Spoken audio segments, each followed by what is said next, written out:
PF अर्थात भविष्य निर्वाह निधी संघटनेच्या सदस्यांना पेन्शन आणि इतर सुविधा देण्याबरोबरच जीवन विमा उतरवला जातो।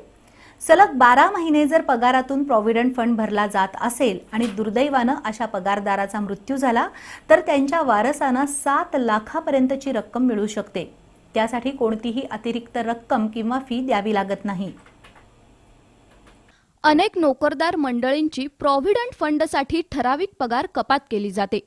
ही रक्कम कर्मचारी भविष्य निर्वाह निधी संघटनेकडे जमा होते।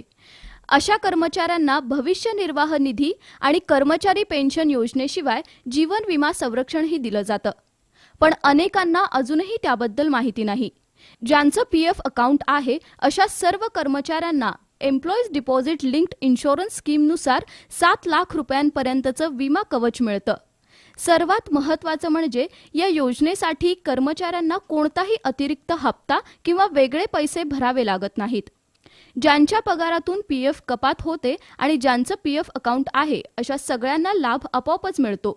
त्यासाठी संबंधित कर्मचारी किमान 12 महिने कामावर असणं आवश्यक आहे। पीएफ अकाउंट असलेल्या कर्मचाऱ्याचा नोकरीत असताना कोणत्याही प्रकारे म्हणजे नैसर्गिक, अपघाती किंवा आजाराने मृत्यू झाल्यास त्यांचे वारस या विमा रकमेवर दावा करू शकतात। पूर्वी या योजनेची मर्यादा 6 लाख होती। ती गेल्या वर्षी म्हणजे सप्टेंबर 2020 मध्ये वाढवून 7 लाख रुपयांपर्यंत करण्यात आली। पगाराच्या मर्यादेनुसार कमीत कमी 2.5 लाख आणि जास्तीत जास्त 7 लाख रुपये मृत्यू पश्चात पीएफ कार्यालयाकडून मिळू शकतात। त्यासाठी विमा कंपनीला मृत्यू दाखला, वारस प्रमाणपत्र आणि बँक डिटेल्स देण्याची आवश्यकता असते। कोरोनामुळे मृत्यू झाला तरी या रकमेवर नातेवाईक दावा करू शकतात। जर कोणी वारस नसेल तर कायदेशीर नातेवाईक या रकमेवर दावा करू शकतात।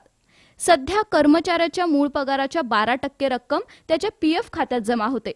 कंपनीही तेवढीच म्हणजे 12% रक्कम पीएफ मध्ये जमा करते। कोल्हापूर क्षेत्रीय कार्यालयाचा विचार करायचा झाल्यास 5 जिल्ह्यात मिळून 9000 आस्थापना आहेत आणि तिथं 10 लाख कर्मचारी कार्यरत आहेत। तर कोल्हापूर कार्यालयातून 1,60,000 कर्मचाऱ्यांना पेन्शन दिली जाते। अनेकांना भविष्य निर्वाह निधीकडून मिळणाऱ्या मृत्यू पश्चात नुकसान भरपाईची माहितीच नाही, त्यासाठीचा हा वृत्तप्रपंच।